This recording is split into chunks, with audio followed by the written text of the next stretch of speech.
जय जय श्री राधे। भक्ति भक्ति भगवंत गुरु चतुर्नाम वपुए, इनके पद बंदन की नाचे बेगनी अनेक। आज के सत्संग में श्री सूरदास जी मदन मोहन का चरित्र वर्णन करेंगे। नाभा जी कहते हैं, मदन मोहन सूरदास की नाम श्रृंखला जुड़ी अटल, गान का गुण राज सुहृद से चर्य उतारी, राधा कृष्ण उपास्य रहस्य चुके अधिकारी, नवरस मुख्य सिंगार विविध भांति करि गायो, बदन उच्चरित वीर सहज पायन वे धायो, अंगीकार की अवधि जो आख्या व्राता जमल, श्री मदन मोहन सूरदास की श्रृंखला जुड़ी अटल। श्री सूरदास जी मदन मोहन जी ने एक पद बनाया जिसमें हमें अपनी भक्ति के गुह्य रूप को आपने प्रकट करके दिखाया। उस पद की अंतिम तुक है, संतन की पानही को रक्षक काहूँ में। आपको गाते सुनकर किसी संत ने ये पद सीख लिया और उसने इनकी परीक्षा लेनी चाहिए। एक दिन श्री मदन मोहन जी के द्वार पर उसे श्री सूरदास जी मिल गए। उसने अपने जूते उतारकर इनसे कहा, जरा आप इन्हें देखना, मैं दर्शन करके अभी आ जाऊंगा। यह कहकर वह मंदिर में जाकर संकीर्तन में बैठ गया। इधर श्री सूरदास जी ने संत की जूतियों को हाथ में उठा लिया और प्रसन्न होकर मन ही मन कहने लगे, अभी तक तो मैं केवल वाणी से दिन रात गायन करता था, परंतु आज संत भगवंत ने मेरी आशा पूरी कर दी। मंदिर के भीतर विराजमान श्री गोसाई जी एवं पुजारी जी ने सेवक भेजकर कई बार बुलाया, तब आपने सूचना भेजी, आज मेरे इष्टदेव ने मुझे एक बहुत बड़ी प्यारी सेवा सौंपी है और मैं संत चरण कमल का ध्यान कर रहा हूँ। यह सुनकर सभी ने एवं परीक्षा लेने वाले संत ने भी आकर देखा तो आपकी करनी कथनी के अनुसार थी।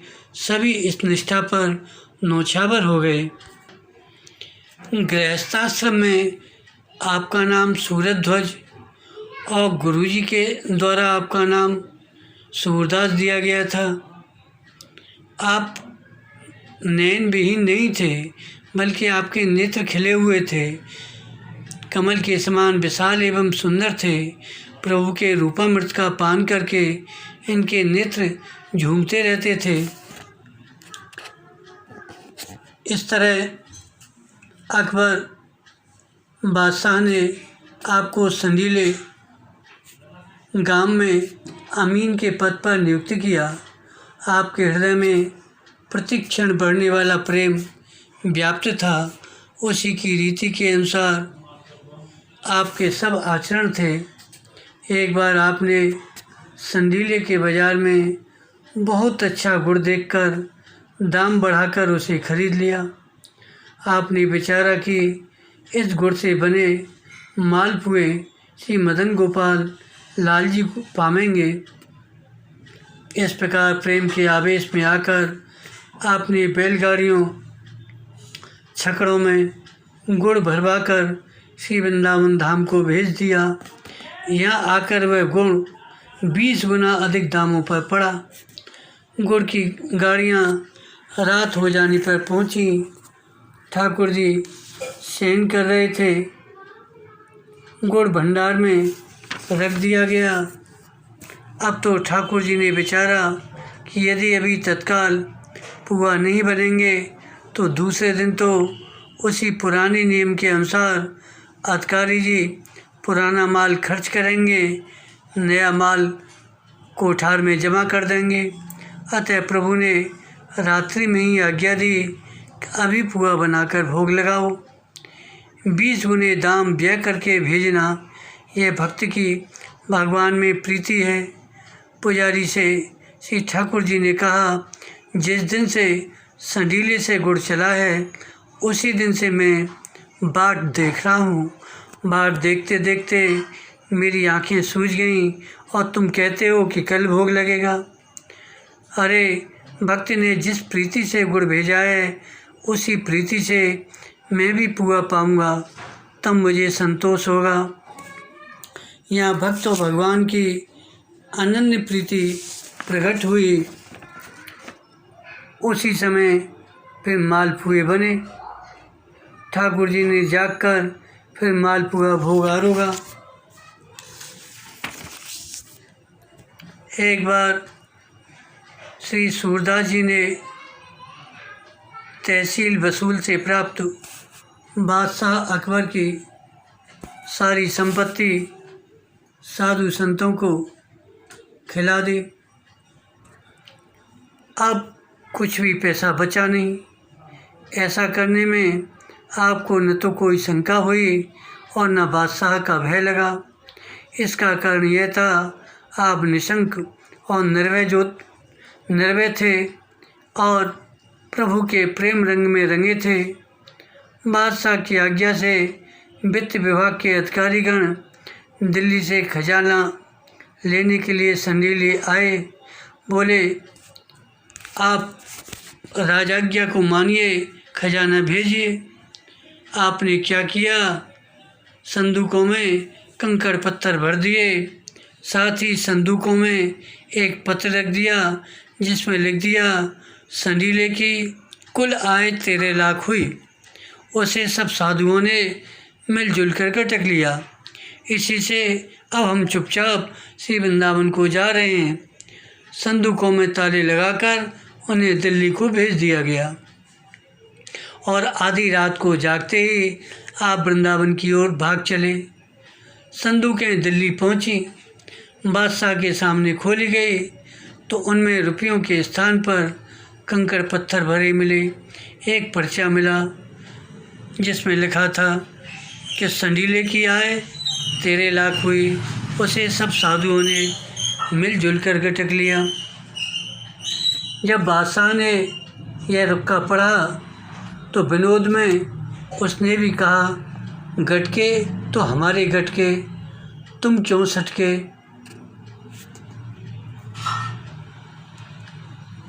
अब तो सूरदास जी की भक्ति पर बादशाह रीझ गया तथा वह भी प्रेम में डूब गया। बादशाह ने अपने सिपाहियों को भेजा कि सूरदास को यहाँ बुला के लाओ। उनसे कह देना, बादशाह ने कहा है हम तुम्हारी साधु सेवा से बहुत ही प्रसन्न हैं। बादशाह की यह बात श्री सूरदास ने स्वीकार नहीं की। उत्तर में लिख भेजा, मैंने इस शरीर को लाकर वृंदावन में डाल दिया है, अब अन्यत्र ले जाने में समर्थ नहीं हूँ। इस पर बादशाह ने तो कुछ नहीं कहा, परंतु वित्त मंत्री टोडरमल ने पुनः सिपाहियों को आज्ञा देते हुए कहा, सूरदास ने सरकारी धन को नष्ट कर दिया है, इसलिए उससे जाकर पकड़ लाओ। अभक्त मूढ़ मंत्री ने इन्हें फिर पकड़कर मंगाया। लोगों ने इन्हें बादशाह के सामने हाजिर करना चाहा तो उसने कहा, इन्हें मुझसे ही दूर रखो। निर्दयी टोडरमल ने इन्हें दुष्ट दस्तम खां नामक जेलर के हवाले कर दिया। उसने इन्हें कारागार में बंद कर दिया, असह्य कष्ट देना शुरू किया। कुछ दिन बाद आपने एक दोहा लिखकर अकबर के पास भेजा। उसे पढ़ते ही बादशाह प्रसन्न हो गया और कारागार से उन्हें मुक्त कराकर कहा, आप जाकर श्री वृंदावन बात करो, मैंने तुम्हारे ऊपर 13 लाख रुपए न्योछावर कर दिए। श्री सूरदास जी मदन मोहन दिल्ली से श्री वृंदावन को आए। वृंदावन को आगे उनका मन निकुंज लीला माधुरी में मग्न हो गया। ऐसी प्रेमावस्था में आपने जो भी पद बनाए वे भगवत स्वरूप के रस की राशि हुए। अतः भक्त भगवंत ने उन्हें सादर ग्रहण किया। एक बार श्री वृंदावन में शरद पूर्णिमा के दिन महामहोत्सव मनाया जा रहा था। उस उत्सव में श्री सूरदास मदन मोहन जी ने एक पद गाया, जिसे श्रवण कर रसिक जनों को परमानंद हुआ। संतों के समाज में एक सिद्ध संत बैठे थे। उन्होंने उस पद को याद कर लिया और श्री वृंदावन से 100 योजन अर्थात 400 कोस दूरी पर एक जगह भगवान का महोत्सव हो रहा था। सिद्ध संत ने उसी दिन सिद्धि बल से उस महोत्सव में पधार कर उस पद को गाया। उस महोत्सव में विराजमान रसिक जनों ने जब आपसे यह जिज्ञासा की कि यह पद आपने कहाँ पाया, कब पाया, तो आपने सब रहस्य बताया। तब तो सभी लोग श्री सूरदास मदन मोहन जी को धन्य धन्य कहने लगे, जिनकी वाणी एक दिन में ही 7 योजन पर्यंत पहुंचकर भक्तों को आनंददायिनी हुई। पद इस प्रकार है। ओरिजी कुंडल लट बे सरसों पीतपट बनमाल बीच आए अर्जे हैं 2 जन नैनन सो नैन बेन बेनन सो उरज रहे चटकीली छवि देख लपटात श्याम घन होड़ा होड़ी नृत्य करें रीज रीज अंक भरें ताता थई थई थई कहते मगनी मन। सूरदास मदन मोहन रास मंडल में प्यारी को आंचर ले पूछत हैं श्रमकन। श्री मथुरापुरी में भगवान केशव देव जी का सुविख्यात मंदिर है। एक बार वहाँ चोरी हो गई। चोरी का समाचार सुनते ही आपको भावावेश हो गया और बोले, भला चोरों के सरदार की चोरी कौन कर सकता है।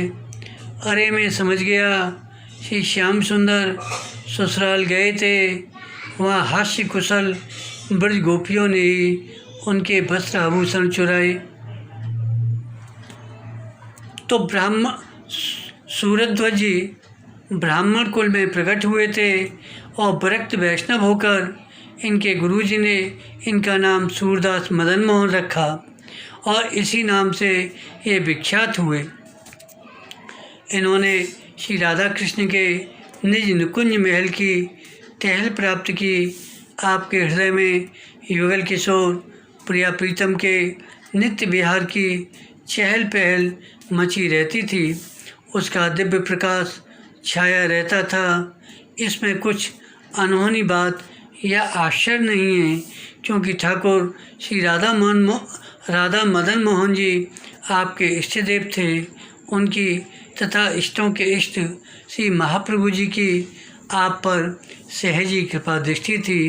अतः आपके हृदय में युगल की लीला विनोद का उदय होता ही रहता था।